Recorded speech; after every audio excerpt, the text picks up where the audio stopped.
참 감회가 깊네요.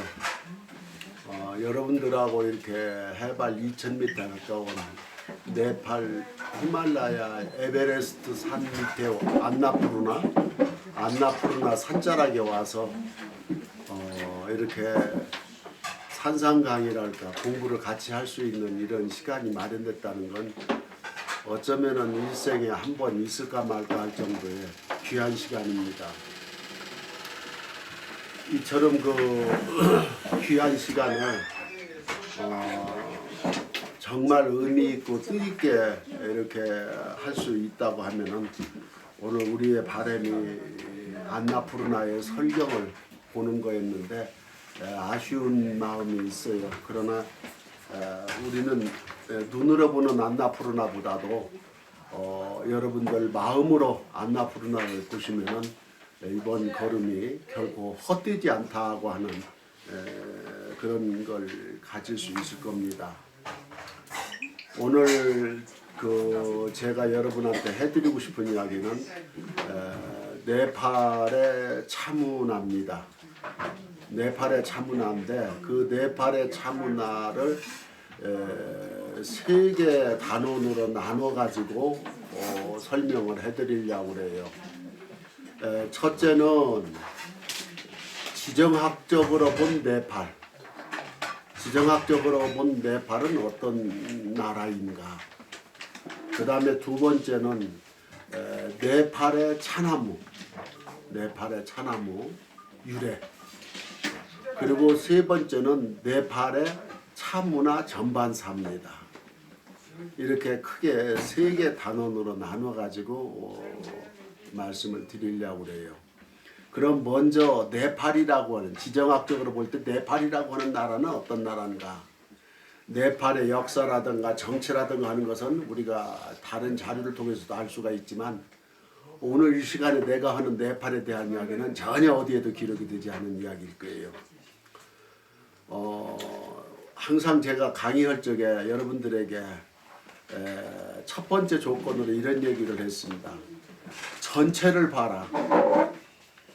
전체를 보고서 필요한 부분, 지금 이 시간에 봐야 하는 그 필요한 부분, 그 부분을 정확하게 봐야 된다. 그래야 우리가 정확하게 올바로 이해를 할 수가 있어요.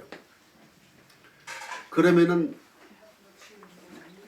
내 강의를 들었던 사람들은 일부 내가 오늘 부분적으로 중복되는 부분이 있을지 모르지만은 내 강의를 듣지 않은 사람들은 전혀 생소한 그 이야기일 거예요.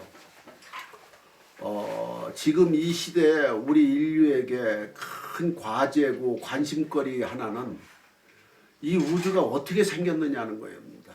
지금 현대 물리학이나 현대인들이 여러분들은 별로 관심을 안 갖는 부분이 있지만은 모든 과학자들이 좀 집중을 해가지고 관심 갖는 분야가 뭐냐면은 우리 인간을 비롯해서 이 지구상에 존재하는 모든 동식물과 그리고 지구가 포함된 태양계와 그리고 이 태양계를 소유하고 있는 넓은 광활한 우주 그리고 작게는 결국에는 마지막에 오면 도달하는 곳은 어디냐면 우주에서 출발한 우리의 시각이 마지막으로 딱 돌아오면 누구한테 돌아가요? 나로 돌아가. 다 각자 여러분 다. 결국에 나와 우주는 둘이 아니고 하나의 끈으로 연결되어 있어요. 그래서 우주가 생겨난 원리나 내가 태어난 원리가 하나예요. 이것을 우리는 뭐라고 그러냐면은 과학적으로는 뭐라고 그러냐. 이것을 물리학자들이 주로 쓰는 용어지만은 이건 대우주의 법칙이라 그럽니다. 과학적으로는 공식 명칭이 대우주의 법칙이에요.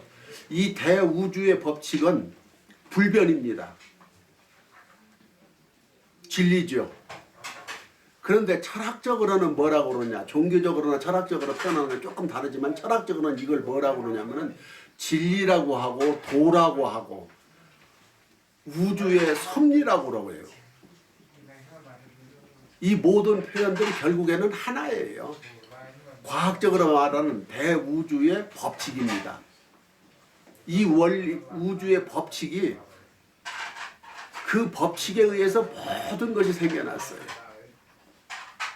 그래서 불과 얼마 전에 인류가 비로소 이 우주가 137억 년이 됐다고 하는 걸 아는 거예요. 이것도 얼마 안 됐어요. 그 우주가 어떻게 해서 그런 걸 알 수 있느냐 하는 건 과학적인 얘기지만은 자세한 설명은 내가 할 수가 없고 간단한 말로 1960년대 허블이라고 하는 사람이 만원경을 만들었어요. 천체를 관측할 수 있는 만원경을 만들고 그걸 쏘았고 그 이론을 정리했기 때문에 지금도 그걸 허블 만원경이라고 그러고 그 허블 만원경에 의해서 우주를 관측을 해요. 그런데 어느 날 별자리를 관측을 했어요. 그랬더니 이 별자리와 이 별자리가 매일 보는 거니까 이 별자리가 거리가 시각적 거리가 이게 딱 정해져 있는 게 아니야.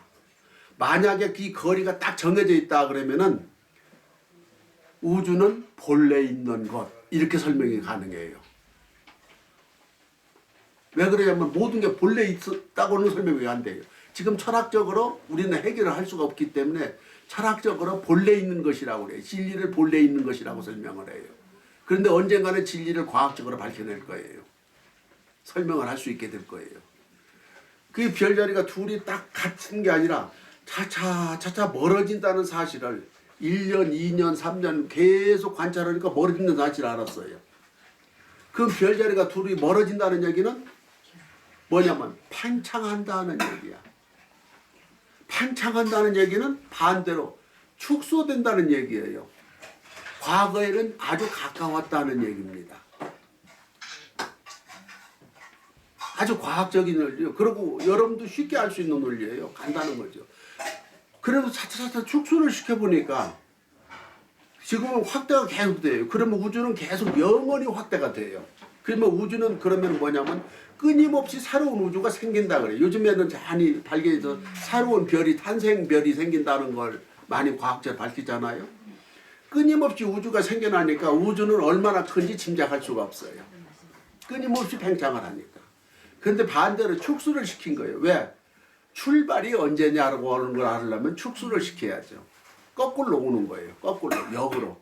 역으로 오면 어떻게 되면 언젠가 한 지점에 만나게 되겠죠. 우주의 원 출발은 한 점에서 출발하는 거예요. 그러면 그 한 점에서 무슨 일이 있었느냐?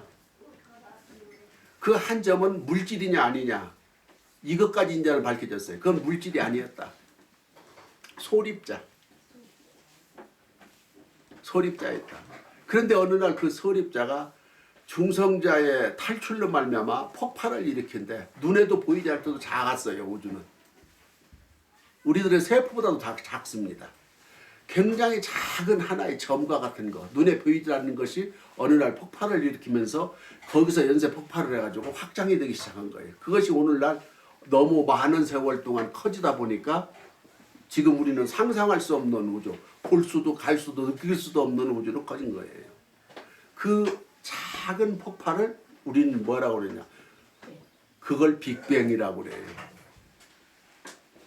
그 폭발 하나가 오늘날에 엄청나게 큰 력을 면서 그래서 그걸 작지만 빅이라고 하는 크다고 붙인 거예요.